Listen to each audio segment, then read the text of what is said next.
निज स्त्री पुओ और शाली को गुड़ी कला पिचास स्वाम। ढेंकानाल जिला सदर थाना गोविंदपुर फांडी अंतर्गत तालबरकोट गाँव में घटी अभावन घटना। मायाधर बेहेरा नामक जन व्यक्ति एक देशी बंधुक निज पत्नी कैकेयी बेहेरा, पुओ बाना बेहेरा और शाली सुभद्रा बेहेरा को प्रथम गुलीमाड़ कर काती आक्रमण करथिला।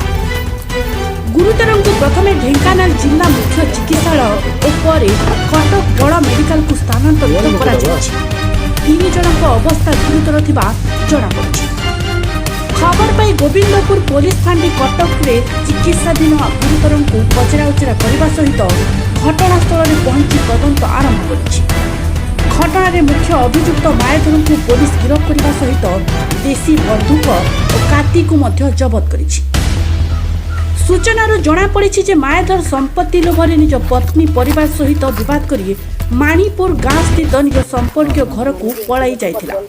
सेठारे पुणी तालबरकोट गाँव को आसी हठात रागरे निज पत्नी पुओ और शाली को गुलीमाड़ करने सहित काती आक्रमण करथिला। पुलिस एही घटना रे अधिक तदंत जारी रखिछि।